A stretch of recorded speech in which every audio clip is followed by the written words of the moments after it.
반갑습니다. 제8주차 근현대 부산의 일본인 사회입니다.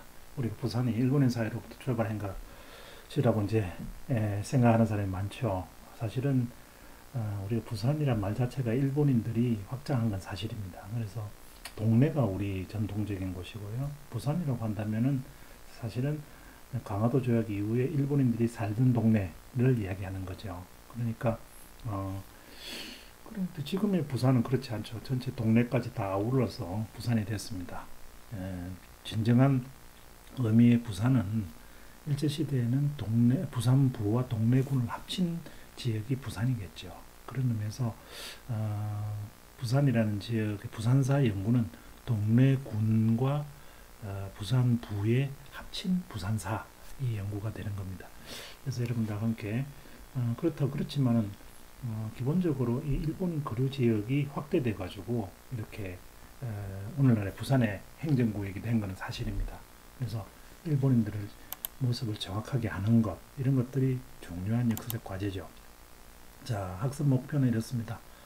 개항 이래 부산의 일본인들의 거류 과정과 단체 그들의 실제로 어떻게 우대되었던가 뭐 이런 거에서 개항기 도시, 일본인 도시, 조직, 시설, 단체 이런 것들을 주로 공부하도록 하겠습니다. 자, 이게 1900년 초에 이 그림입니다. 그 사진입니다. 그래서 보면 여기 영두산 공원이 있고요. 여기 영도가 있고 제1부두가 있네요. 그죠? 제1부두가 있고 지금 여기 지금 보는 요게 지금 그 당시 부산역입니다. 부산역. 그러니까 이게 한 1910년대는 되어 보이네요. 그러니까 이게 부산역이 있으니까 이 1910년대 되어 보입니다. 그래서 여기 용두산이 아주 무성하게 그죠? 이렇게 되어 있다는 모습 이런 것들을 보면 될 것 같습니다. 자, 다음 장입니다. 자, 본격적으로 개항기 일본인 도시와 사회 공부를 하겠습니다. 자, 일본인 도시는 어떻게 탄생했을까요? 가장 중요한 강화도 조약이죠. 강화도 조약 이후에 이 강화도 조약을 통해서 일본의 사람들이 태거 들어오게 되는 거죠. 그전에도 물론 있었습니다만은 이전과는 전혀 다른 모습으로 조약에 의해서 시작돼 나가는 거죠. 그래서 일본 외무성 거류민들이 이제 들어오기 시작했어요. 왜냐하면은 이 당시에 73년이면은 일본이 아직 강화도 조약 직전입니다. 그래가지고 강화도 조약 직전에 일본 사람들이 먼저 점령을 해버려요. 초량을. 그래서 아예 여기다가 거류민 중에 보장을 만들고 이렇게 하게 됩니다. 그러다가 1876년 8월 24일 날 이제 강화도 조약이 맺어져 가지고 조일, 수호, 조규, 부록이 생기죠. 그래서 이제 거류지 성인 약정을 맺습니다. 그래서 이제 외무성 관리관, 일본 외무성입니다. 일본 외무성 관리관이 거류민단 회의소와 그죠? 회의소 대표자인 용번을 쓸 때 대표차라 되어 있네요. 대표자입니다. 용번이라는 게 대표자를 말하는 겁니다. 그래서 저기 용번 대표자라고 말하는 거고요. 나가사키의 그 고토하고 스시마, 부산을 잇는 항로가 이때 만들어지고, 그래서 이제 강화도 조약을 중심으로 해서 이제 이게 부산이 이제 일본에서 활용되는 실제적인 양국 간의 합의가 이루어진 거고요. 그래서 이제 동래부사 홍오창과 곤도 마사키가 부산 구개 조약을 체결하게 됩니다. 이게 이제 사실은 부산구 조개 조약이라는 게 이게 사실은 부산의 거류민 지역, 즉 옛 외관 지역을 거류민 지역으로 바꿔주는. 그래서 일본 사람들이 자유롭게 옛날에는 외관에 함부로 못 들어왔거든요. 그런데 이제는 자유롭게 일본 사람들이 와서 조개 조약을 맺어가지고 여기에 일본 사람들이 자유롭게 활동할 수 있는 기회를 보장한 겁니다. 이 외무성에서 일본 외무성에서 온 관리관이 도항자를 관리하는 거죠. 각 정마다 이제 보장이 선출이 되고요. 본래는 한 사람이 있었잖아요. 그래서 점령할 때, 이때는 1873년은 일본이 점령할 때니까, 그래서 이제, 종래 거류민단 회의소가 보장두 취역소, 취역소 이 두치 역소지 역소. 두치라는 것은 보장 두치라는 것은 두치는 이사라든가 그죠? 대표 이 말입니다. 대표의 사무실 이 말입니다. 그래서 구리민단 회의소가 대표 사무실로 이름이 변경이 되고 79년에요. 그래서 사실은 부산에 의미 있다는 것은 79년도, 77년대에 조약을 맺어가지고 79년도부터 본격적으로 구리민단이 활동을 하게 되는 이런 과정이 상당히 중요합니다. 그래서 요때 여러분들 기억해 주시고요. 77년, 79년. 그래서 1880년에 관리청이 해체되고 영사관이 설치됩니다. 그래서 잠시만 영사관이 어떻게 생겼는지 한번 보여드리겠습니다만은 그리고 그 다음에 경부, 경찰이죠. 순사를 주재시키고 그래서 이 보장두치를 보장총대란 말 우리가 학생들도 자꾸 요즘 총대 과대표를 과총대 총대 그러는데 그 상당히 일본말입니다. 보기 듣기 싫은 일본말입니다. 꼭 고쳐주기 바랍니다. 과대표로 해야 돼요. 그 보장두치란 말은 결국은 대표란 뜻이죠. 이 지역의 대표, 거류민 대표란 뜻이에요. 보장두치 역소라는 것은 역소란 말은 우리 같으면 사무실이란 말이에요. 사무소, 우리가 동사무소 뭐 이렇게 할 때 그런 이 변경되는 모습들 이렇게 각각 이 변경이 되면서 호적, 토목, 위생 이런 것들이 함께 이렇게 정리가 되는 그 과정을 거치게 됩니다. 다음 장은요. 자, 다음 장 보겠습니다. 자, 1882년도에 이거 좀 지우고요. 82년도에 보장총대가 거류민 인민총대로 개칭을 하게 되고 87년에 거류민규칙이 제정이 되고 90년에 부산, 나고야, 오사카 우리 잘 알죠. 이게 부관 페리가 다니는 거 이런 전기 항로가 개통이 됩니다. 뭐 이런 거는 다 외울 필요는 없어요. 거류민총대가 만들어지고 또 역소 그리고 거류민장이 만들어지고 제일 여기서 핵심적인 거류민단법이 이제 1905년 을사조약 직전에 만들어져 가지고 거류민단이 그러니까 제조선 일본인 거류민단이 만들어지는 거죠. 그래서 1905년에 저기 을사보조약을 맺으면서 약 11만 평이던 거류지가 549만 평으로 확대되는 과정을 거칩니다. 그 다음에 9월에는 부관연락선 이끼마루와 스시마마루가 취항을 하게 되고요. 통감부 교시로 부산 거류민단이 설립되게 됩니다. 그 종래 거류민 역소가 거류민단 역소가 되고 거류민장이 거류민단장이 되는 이런 과정을 거치게 되는 것입니다. 자, 다음 페이지에 가겠습니다.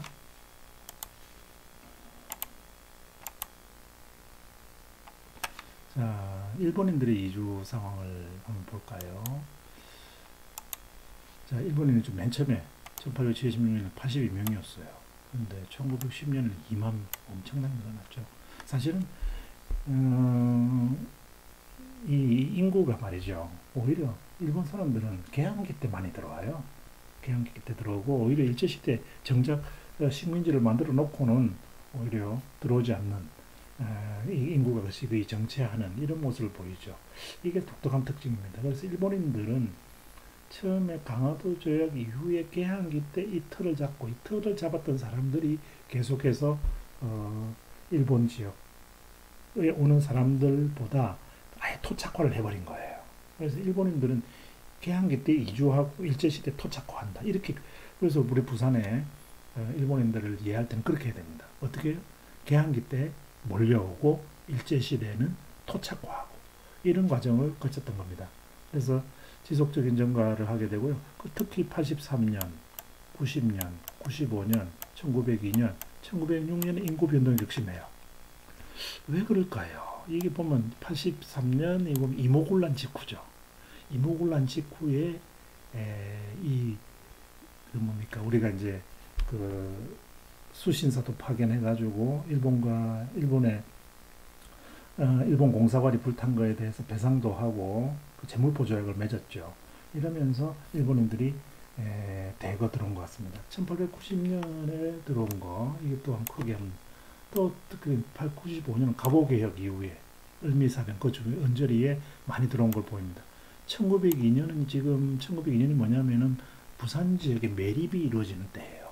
그래서 이 매립 단계에 일본인들이 많이 들어오고 1906년이면 뭡니까? 우리나라 통감부가 만들어져 가지고 하는 을사조약을 맺어 가지고 통감부 만들다 이런 시절에 인구 변동이 격심합니다. 그러니까 우리 역사하고 막 격동할 때 일본인들이 많이 들어왔다는 걸 알 수가 있죠. 그래서 이걸 꼭 한번 보면 제가 말씀드렸습니다. 어떻게 인구 변동이 급등락을 할 수 있을까? 역시 우리의 정치적 변동 이런 것들이 중요한 과제였다는 거 그런 것들을 보여주고 있습니다. 자, 지금 여기가 여기 왼쪽이 이게 용두산공원이에요. 용두산공원 지금의 용두산공원이고 여기가 지금 이 광화문 지금 뭡니까 이게 광복동 그죠? 광복동 우리 지금 많이 걸어 다니죠? 지금 걸어 다니는 길 그죠? 이게 이렇게 쭉 나와 있을 겁니다. 이 광복동 길입니다. 그러니까 지금에 생각하면 요 지금 어디 보이죠? 요거 여기 영사관입니다. 영사관. 이 영사관이 나중에 부산 부청이 돼요. 부산 부청. 그러니까 부산시청이죠. 그러니까 그 당시에는 부청이라 그랬고 그래서 여기 부산 부청이 되고 여기 이 용두산공원이 되는 거예요. 지금은 아로마 호텔 큰 그 여관이 지었다가 지금은 뭐 휴업 상태입니다만은 그래서 요게 이제 그 쭉 들어오는 거 이 과정들이 이게 지금 느낌이 오시죠? 지금 여기 들어오는 요게 지금 여러분들 광복동 지금 길 왔다 갔다 하는 그 길입니다. 보시면은 아주 재밌죠? 자, 개항기 제부산 일본인 조직의 시설 한번 보겠습니다.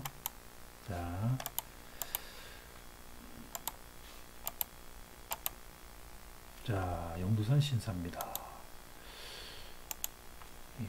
용두산 신사. 이제 아까 여기 지금 아까 보셨죠? 용두산공원이 이렇게 있고 여기 요 오른쪽이 여기가 요 근처가 요 근처가 여기 영사관. 지금 지금은 호텔이 됐습니다만은 영사관이 있고 그것도 영사관 이전에는 뭐라고 그랬어요? 관수회가 그죠? 관수가 그 일본의 외관의 총대장이 있던 곳 그 자리가 또 영사관이 되고 거류민단 단장 보장 두치가 있던 곳이 되고 역소가 있던 곳이 되고 역소라는 게 사무실이라고 했죠. 우리 같은 동사무실, 동사무소 그런 것들이 있던 곳이 바로 여기고요. 지금 용두산공원 쭉 계단 올라가는 거 여기 있습니다. 여기 지금 광복동 쪽에 그죠? 지금 이 길이 광복동 길이죠. 광복동 길이 있고 지금 이 길은 어떻게 됐습니까? 여기는 참 광복동이 아니라 지금 용두산공원 위에 길이거든요. 요 좀 그걸 타고 내려가면 지금 오른쪽에 광복로가 나오겠죠. 그래서 지금 여기는 옛날에 용두산공원 꼭대기에는 지금은 타워가 있습니다만은 그 당시에는 지금 보면 신사가 있었어요. 신사가 있어서 많은 사람들이 일본 사람들이 와가지고 이렇게 기도도 했는데 중요한 것은 이제 이 광복동에 상인들이 많잖아요. 그래서 여기서부터 이 변천제라 그래가지고 변천제, 뱅텐자 이래네. 그래서 변천정의 사람 그 당시에 광복동을 변천정이라 그랬거든요. 변천은 무슨 뜻이냐면은 재물의 신이에요. 극락 33천 중에서 변천은 재물의 그 신이에요. 그래서 변천정이라는 것은 뱅텐조라고 하는데 돈 많이 버는 그런 신이 사는 곳 이런 뜻이에요. 그래서 뱅텐조가 오늘날에 뭐 어디가 됐다고요? 광복동 됐다는 거 기억해 주시고 자 부산 이사청입니다. 이사청은 이사청 사진 나오겠습니다만은 1905년 12월 8일 그죠? 통감부 이사청 관제 23조로 한국 내 필요한 지역 특히 일본인 거류민 지역이 이사청을 둔다 했어요. 그래서 마산, 목포 그죠? 이런 지역 원산, 평양 이런 데 이사청을 뒀죠. 그래서 부산 영사관 1906년 3월에 1906년 3월에 부산 영사관 사무와 동감리서 사무를 이렇게 어디서 했다는 거 이사청에서 영사관 업무와 부산 감리서 이게 동네 부사가 관리하던 거잖아요. 이거는 조선 측이고 이건 일본 측이잖아요. 일본 측과 조선 측의 사무를 몽땅 다 부산 이사청에서 먹게 된 거예요. 그 다음에 관수 외가 자리에 그죠? 부산 이사청을 만들고 그 이사청이 이게 나중에 부산부청이 되고 오늘날의 부산시청이 되는 거예요. 그래서 계양 관리관청이 되었다가 이게 이제 80년 영사관이 되었다가 이사청이 되었다가 부산부청이 된 거예요. 자, 이 과정 그 자리가 그 자리인 거예요. 예? 그래서 이 관수 외가 그 외관에 두목이 살던 곳이에요. 그래서 지금의 부청이 됐다. 물론 지금의 부산시청은 저 연제동으로 옮겼잖아요. 그죠? 그래서 옛날에 있던 곳입니다. 광복동에 있던 때. 그래서 경남 남부 일대와 서남부 일대, 경북 강원도 일부까지도 이사청에서 관리했어요. 그래서 부산 이사청이 마산과 대구도 관리했다는 점 꼭 기억해 주시기 바랍니다. 자, 다음 장입니다. 자, 부산 이사청 모습입니다. 여기 지금도 이 계단이 있어요. 계단이 있어가지고 요 부산 이사청인데, 그죠? 이사청. 저기 왼쪽이 헌병대, 그죠? 왼쪽이 헌병대, 뭐 이렇게 있습니다. 그래서 여기가 거류민단 역소가 되겠죠. 오른쪽이 그러니까 거류민 사무소가요. 여기가 어떻게 자세히 확인 안 됩니다만 어쨌든 요게 지금 일본 영사관, 그래서 일장기가 그려져 있고, 그죠? 돼 있는데 요게 이제 나중에 부산부청이 된 모습이 좀 달라져요. 부산부청이 되면, 자, 부산부청이 되면 이렇게 달라지는 겁니다. 자, 그렇죠. 참 부산경찰서가 되네요. 자, 여기 지금 부산부청이 이렇게 생겼어요. 이게 어디라 그랬죠? 이게 어디라 그랬죠? 그, 저기, 영사관이에요. 한번 다시 보세요. 어디하고 닮았는지. 자, 요게 영사관이잖아요. 이게 이제 이렇게 변하는 거예요. 여기 부청으로 변했어요. 네, 자, 오른쪽에 있는 건 뭐라고 그랬죠? 부산경찰서. 여기 부산경찰서예요. 그래서 부산경찰서라고 적혀 있죠. 네, 이렇게 보시면, 아, 부산경찰서가 여기 있었구나 라고 생각할 수가 됩니다. 자, 그래서 지금은 여기, 지금은 이 계단은 있습니다. 이 계단은 지금 있고요. 그래서 한 번씩 올라가면 저랑 이렇게 한번 가면 좋죠. 한번 시간 되고 답사를 한번 해봤으면 좋겠는데 좀 아쉽습니다. 그죠? 이 부산은 이게 답사를 해야 재밌습니다. 자, 다음에 학교조합, 일본의 시설.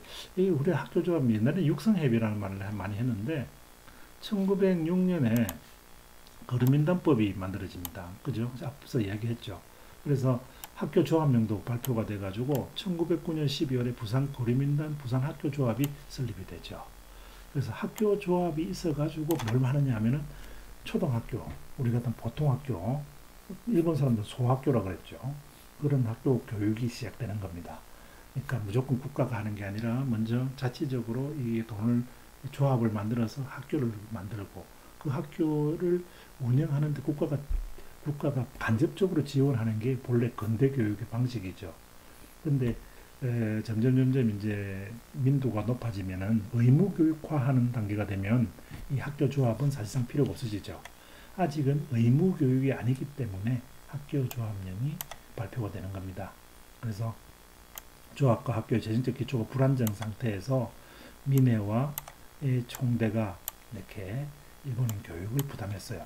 그러니까 돈을 내고 가는 모든 학교가 살이 바뀐 거예요. 그러니까 이것을 조직적으로 하자. 의료보험 하듯이 교육 사실은 이 나름대로의 자기끼리 돈을 꼬아가지고 조합을 만든다는 것은 개를 만든다는 거예요. 학교 개를 만들어가지고 비싼 교육비를 다 같이 힘을 합쳐서 내므로써 학생들에게 빨리 근대적 교육을 시켜줄 수 있는 기회를 주는 것. 이게 학교 조합령이죠. 근데 이게 의무교육제가 되면서 다 사라지는 거죠. 그러니까 지금 이 단계에서는 1914년 부재 실시, 부산부가 지난번에 얘기했습니다만은 일본인들만 사는 부로 1914년 바뀌었잖아요. 부산부가. 그래서 학교조합령 개정해가지고 일반 공공사무는 부로 가져가고 교육사업은 학교조합이 하는 이런 방식이 됩니다. 그래서 기존교육과 행정자치 담당은 일본 거류민단은 본래는 거류민단이 운영했거든요. 교육과 조합은. 그런데 거류민단 대신에 어디서 한다? 부가 한다. 국가가 관리한다. 그죠? 이런 식으로 가는 겁니다. 그래서 학교조합은 제주 일본인의 법인단체로 자치제가 실시되었는데 고려민단 시대 민의 의원에 비해 임무와 권한이 막중했다라는 겁니다. 그래서 이게 축소되었다는 겁니다. 그래서 꼭 기억해서 고려민단 시대는 이 학교조합이 상당히 파워가 있죠. 그러나 이제 부로 옮겨지면서 임무와 권한이 약화됐다는 이 뜻입니다. 꼭 기억해 주시고요. 자, 요게 이제 중앙도매시장입니다.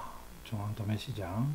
지금 대청동에 있었다고 지금 하고 있는 것 같아요. 대청동에 이 대청동 쪽 올라가면은 뭡니까? 그 근대 역사관 위쪽으로 거기에 이런 큰 도매시장이 있어가지고 우리나라 시장에서 도매시장이 이렇게 형성된 것은 이때가 처음이라고 볼 수가 있겠죠. 자, 부산의 도매시장 크기가 부지가 약 2248평에 달했다고 합니다. 자, 이런 중앙 도매시장이 있고요. 그래서 또 이게 이제 이거는 부평시장입니다. 오늘날 부평 깡통시장, 부평시장이죠. 1910년에 개인이 개설했다가 1915년에 부산부가 운영을 하게 되는, 그래서 맨 처음엔 사설시장이 공설시장화되는. 왜 부산부가 운영할까요? 1915년, 14년부터 부산부가 일본인 부가 됐잖아요. 그러니까 지금까지는 이 개인이 개설하다가 부가 직접 관리함으로써 부산부로 축소되었던, 그죠? 고려민단이 해체됐잖아요.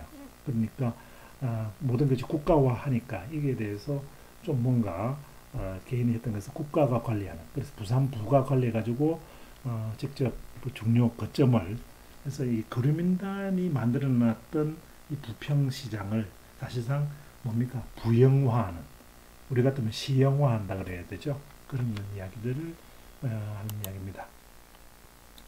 자, 부산 소방서, 우리 같으면 소방서입니다. 소방서 언제 만들어졌는지 한번 볼까요? 1894년쯤부터 수동식 펌프로 해가지고 우리나라 최초로 그러니까 거의 우리 갑오개혁 단계에 부산에서는 이미 소방서가 만들어졌다고 볼 수 있고요. 1934년경에 보면은 소방수가 한 53명, 의용 소방수는 이제 비상근이죠. 105명. 그래서 160명 정도의 소방대가 있었던 것 같아요. 그래서 이 5개 부 중에서 이 부민정, 초량정, 좌천정, 영선정, 그죠? 본부, 그죠? 본정은 지금 어디냐 하면은 동광동이죠. 동광동. 본정은 동광동, 부민동, 여기는 초량동, 좌천동, 영선동, 이렇게 5군데의 소방서가 있었고요. 그래서 이 막루, 경종, 자동차 10대, 손으로 끄는 수관차 7대 이 정도가 있었어요. 그래서 그 다음에 가스 윤적통 뭐 이런 것도 해가지고 다양한 소방기구를 가지고 있었다는 거, 이런 것들을 한번 참고로 기억해 뒀으면 좋겠습니다. 자, 후쿠다 공원. 이 일본 사람들이 자기들만의 요 지역, 광복동 지역에다가 이렇게 공원을 만들었어요. 후쿠다 개인 별장처럼 이렇게 만들었는데, 여기 많은 사람들이 공원화 해가지고 지금 이렇게 왔다 갔다 이렇게 잔디를 심고 해서 예쁜 공원으로 만들었습니다. 이런 일제시대의 나름대로의 공원이 이렇게 조성이 됐고요. 그래서 조선시립협회라는, 우리 같으면은 경제인협회죠. 경제인협회가 만들어지는데, 그래가지고 우찌다 해가지고 총 70, 우찌다 등을 중심으로 해가지고 76명이 설립을 했습니다. 일본 기업 관리를 위해서 한국 사정을 소개하고 안내하는 이런 활동도 했고요. 조선지 실업이라는, 이 상당히 저는 역사하면서 이 조선지 실업이라는 이 자료를 많이 봅니다. 상당히 부산이 경제도시였어요. 그 다음에 회원도 점점 늘어나서, 그래서 부산 경제인들이, 특히 일본인들이죠. 일본인들이 만든 우리 경제인 협회라고 생각하면은 알 수 있겠습니다. 자, 부산 번영회입니다. 번영회. 이 부산의 유력자들이 모여가지고 번영을 명분으로 이렇게 부산 번영하겠다. 사실은 자기들끼리 고급 사교를 하고 싶었던 거죠. 그래서 매월 25일 날 모여가지고 부산의 각종 문제를 해결하는데, 사실은 이게 지금 무슨 말로는 부산의 명분이지만 실제로 뭡니까? 좀 있는 사람들끼리 모여가지고 자기들끼리 해먹을 거 해먹자라는 거죠. 그래서 일본 사람들이 자기들의 이권을 독점하고 싶어서 만든 조직. 그러니까 일본인 번영을 하면 되는데 말로는 이제 부산을 번영시킨다 이런 뜻으로 했던 겁니다. 그래서 부산 상업회의소 회원과 부산 거리민단 의원 그리고 다 그러니까 이게 민관군이 다 합쳐진 거예요. 다 그러니까 근데 그들끼리의 리그, 그죠? 그들만의 리그를 만들어낸 거죠. 여기서 주목해야 될 것은 조선인들은 어떻게 했다? 철저히 배제했다. 이게 상당히 중요한 겁니다. 그래서 이 번영의 논리, 부산의 번영이 아니고 부산에 사는 일본인, 그것도 일본인 모두가 아니고 있는 사람들의 번영, 이런 것들이 중요했던 거였습니다. 자, 부산 갑인회, 이 갑인년에 이게 뭐냐면은 1914년 4월 1일 날 거류민단이 폐지됐다 그랬잖아요. 그래서 큰 부산부가 스몰한 거류민단을 중심의 부산부로 이렇게 바뀌었다 그랬죠. 그러니까 모든 게 이제 그 일본의 정부 관리, 그러니까 일본 총독부 그가 직접 관할하는. 그 전에는 거류민단, 일본인 거류민단이 자치 조직이었는데 이제는 전체를 갖다 조선 총독부가 관리하면서 상당히 불만이 커졌어요. 이 해가 갑인년이거든요.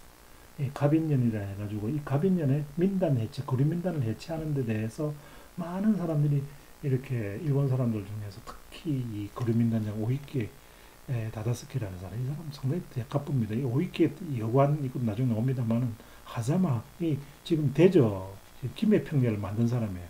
카시에는 부산의 도자기, 부산 도자기, 경질 도자기 만든 사람이고 오이케 이 사람들 대부분 다 있던 몸매 하냐면 부산에 매축했던 사람이에요. 그래서 부산의 갑부들인데 이 갑부들이 모임을 가지고 매월 3일날 모임을 가집니다. 그래서 이 간사는 부산부, 항목이 그러니까 부산부하고 다 끼리끼리 모여서 하는 거예요. 그러니까 부산부에서 이 사람들 잘 달래주려고 하는 거예요. 그 평의위원회 매년 1회를 개최해가지고 이렇게 이런 일들을 하게 됩니다. 자, 다음은 부산부 연합청년단입니다. 그러니까 어느 지역이든지 청년단들은 그죠? 청년단들을 만들어야 되죠. 젊은 사람들을 다 꼬셔가지고 이 사람들을 전이분자로 만들어야만이 그 권력이 오래가고 하는 겁니다. 일본도 아니나 다를까 청년들을 모아가지고 국가 권력에 기생하는 이런 조직을 만든 거죠. 그래서 정촌별로 청년단체를 규합했죠. 그래가지고 다양한 활동들을 이러이러한 활동들을 합니다. 그래서 28년 5월 9일때는 청년 대표들 일본 청년단을 시찰하는 그 일본을 막 데리고 가고 그죠? 이렇게 일본에서 가서 이제 내지 시찰을 많이 합니다. 내지 시찰단을 그랬거든요. 그러니까 창립 당시 임원 대표가 구와바라 이치로 그죠? 부산 부윤이에요. 부산 부윤이 청년단 대장을 하는 거예요. 그러니까 관제 조직이죠. 부회장이 부산부 이사관이에요. 그죠? 아사노 실업청년회장이고요. 상임 간사가 우라다라는 사람입니다. 그래서 대부분 보면은 청년단체는 부산부에 직속한 조직이에요. 그렇기 때문에 이건 완전히 의용 조직이죠. 국가 권력에 기생하는 조직이 될 뿐이 없습니다. 자, 본원사입니다. 본원사. 이 본원사는 지금의 이제 대각사 자리인데요. 그러니까 이 광복동에서 쭉 가다 보면 광복동에서 이제 광복동에 지금 쭉 용산공원이 있고 광복동 왼쪽 길로 쭉 올라가잖아요. 올라가면서 여기로 가는 게 있고 오늘 부평 그저 여기 부산극장 여기 있고 여기 미화당 백화점 자리가 여기 있죠. 그래서 미화당 백화점 자리 이렇게 하고 들어가지고 오른쪽으로 쭉 가면은 여기 동주여상이 있고 여기가 대각사가 있죠. 바로 이 지점입니다. 이 지점에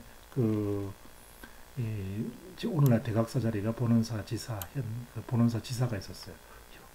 홍간지라는 일본절 정토진종의 홍간지라는 절이에요. 이 교토 가면은 니시 홍간지, 히가시 홍간지 해가지고 이 두 큰 절이 이제 교토역을 중심으로 해가지고 있는데 이때 이제 여기서 부산에다가 이게 남빈에다가 임시 포교소를 세운 것이 이제 이게 오늘날의 대각사가 된 거죠. 그래서 이 일본 사람들이 만든 종교, 그죠? 종교가 우리나라에 그 뭐랄까 이렇게 뿌리 내리게 되는 계기가 됐던 것입니다. 자, 다음은 이제 입석 3정입니다. 입석 3정. 이게 뭐냐면은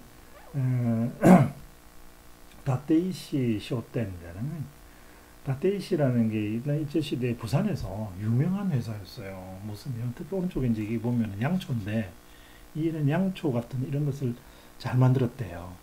그래서 이 오늘날에도 이 회사가 그 오므론이라는 이 의료기 같은 거 잘 만드는 회사 이 회사가 있었고 또 입석 회사의 또 대표적인 부산에는 입석 그 기선 회사가 있었어요. 기선 옛날에는 그 기선 있죠. 전기기관으로 움직이는 기선의 회사 이게 배를 운영하는 회사도 있었고요. 이런 회사가 오늘날에도 일본에서 오므론이라는 큰 기업 일체를 하면서 개성을 하고 있어요. 그래서 이 당시에 부산에서 가장 큰 기업 중에 하나였다. 이렇게 보시면 됩니다. 다테이시 쇼텐이라는 거죠.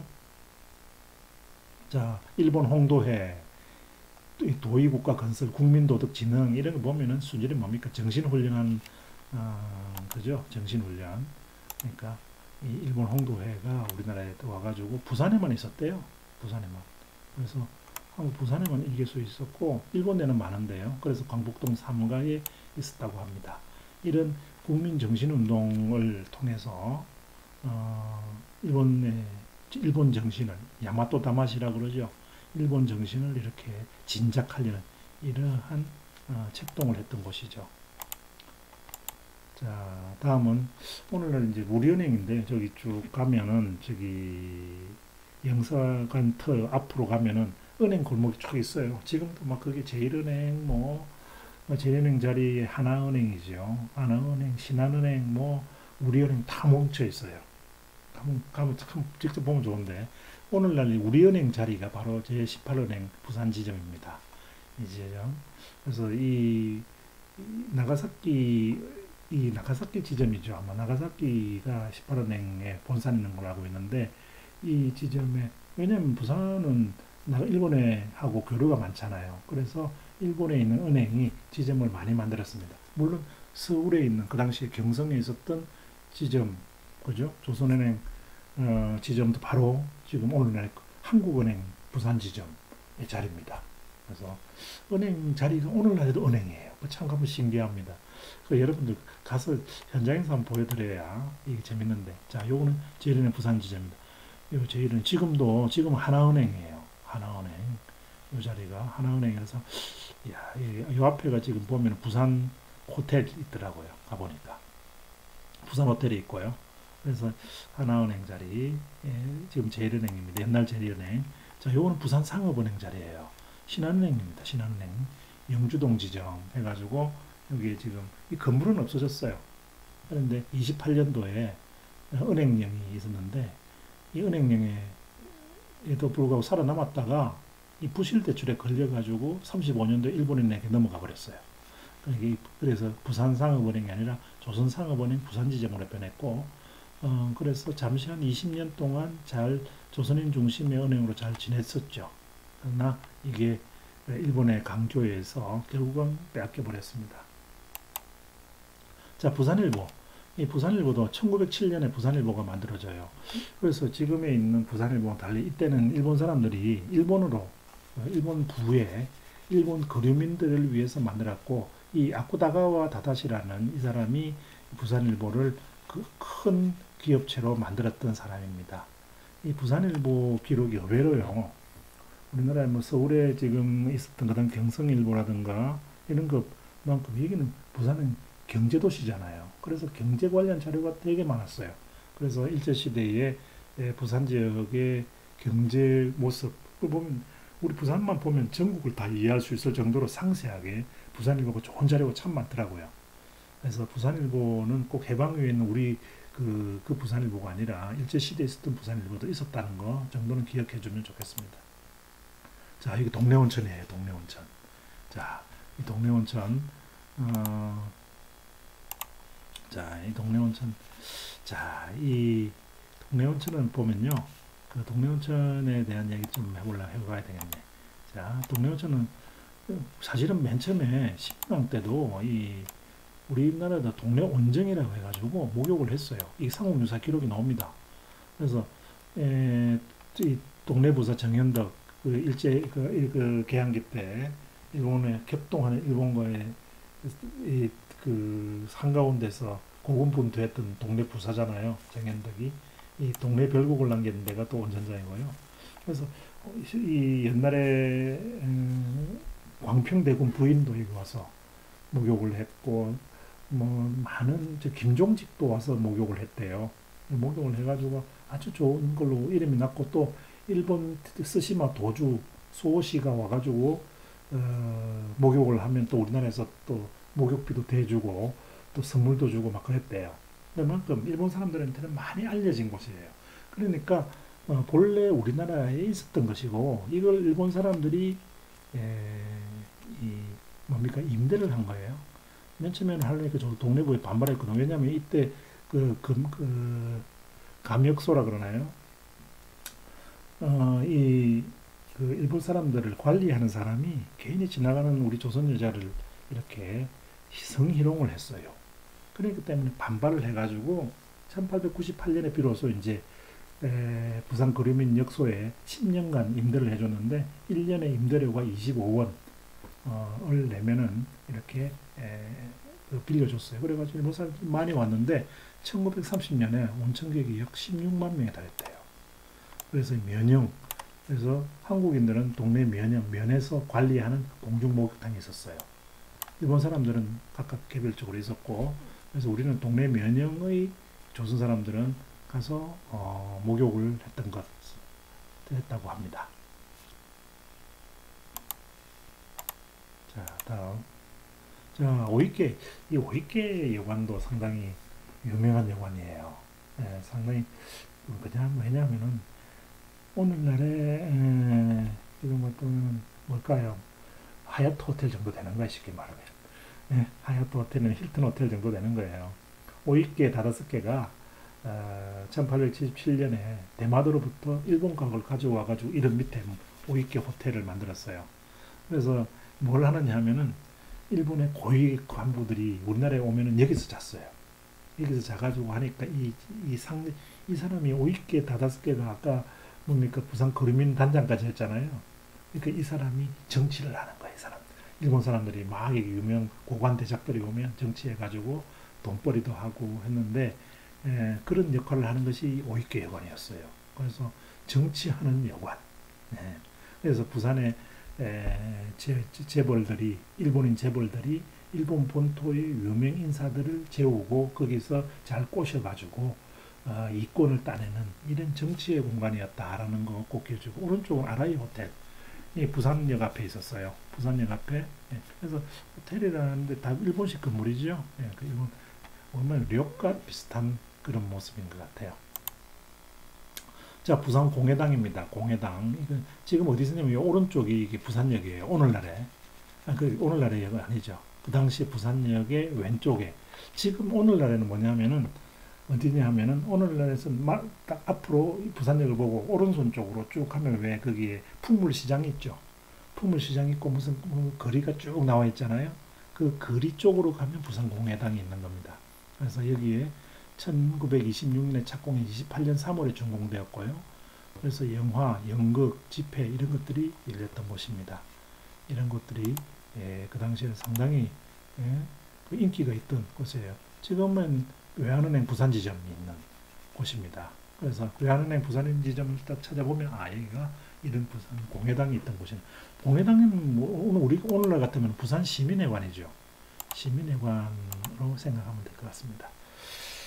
자, 여러분 어떻습니까?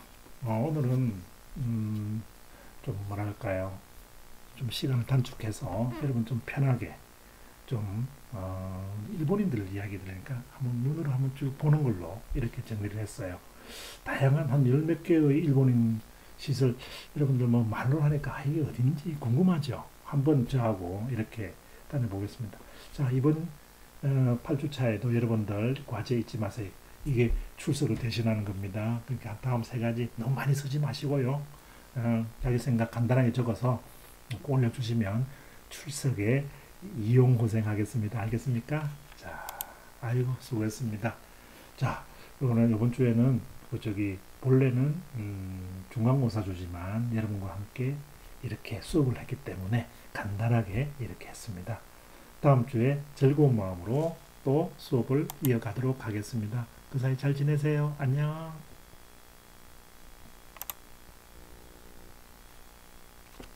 얼굴 마지막으로 한번 보여줘야지.